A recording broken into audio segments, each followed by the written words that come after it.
काल आपल्या भावाच्या स्प्लेंडरच्या सायलेन्सरच्या स्पर्धा होत्या आणि त्यात आपल्या दोन्ही पण स्प्लेंडरचं पहिलं नंबर आलत. सकाळ सकाळी वासुदेव नव्हता तर लाडक्या ओम्याला लोद्या उठवाय आलता, कारण की लोद्याला केस कापायची होती. पण केसाच्या इथे इतकी गर्दी होती का नाही, शेवट गडी वैतागून का नाही साखरी गाड्यानं गोळाचा पण चहा पियत बसलेला आणि साखरेचा पण चहा पियत बसला. आता म्हणलं लोद्याचं पोट भरला असेल, पण लोद्या काय सुट्टी देतोय. त्याच्या आईला तुटतोय का नाही, गाच गाच गिळलं आणि आंघोळ्या करून आम्ही लोद्याच्या दुकानावर आलतो, कारण की आम्हाला न्यायच्या होत्या टोप्या आणि ज्या ऐकायला टोप्या होत्या का नाही त्याच आम्ही घेऊन निघालेलो स्पर्धेला. ड्रायव्हर जाताना बदलीव टाकला आणि जाताना म्हणलं त्याच्या आईला माळा रानात कुठाय त्या स्पर्धा काय कळना. आल्या आल्या गाड्यानं छकोलीचा सायलेन्सर बदलून घेतला.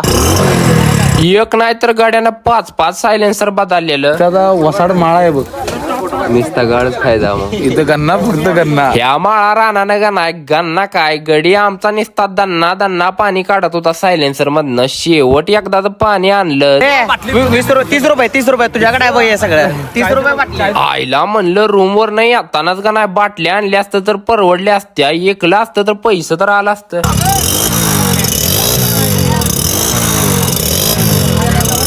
अगं माझ्या लाडक्या छकुलीनं पहिला नंबर काढला आणि दुसऱ्या पण गाडीनं आपल्या पहिला नंबर काढला आणि एअरन ठोकान बिका काय असतंय सगळंच एक नंबर आलता आपल्या गाडीचं. ट्रॉफी उचलली पहिली तिथनं, पण आमच्या ह्या लोद्याला कोण उचलणार पहिलं, काय त्याच्या आईला वशाटपणा करतय का नाही जिथं जाईल तिथं. लोद्या आम्हाला शेवट अशा ठिकाणी न्यायला लागलेला का नाही.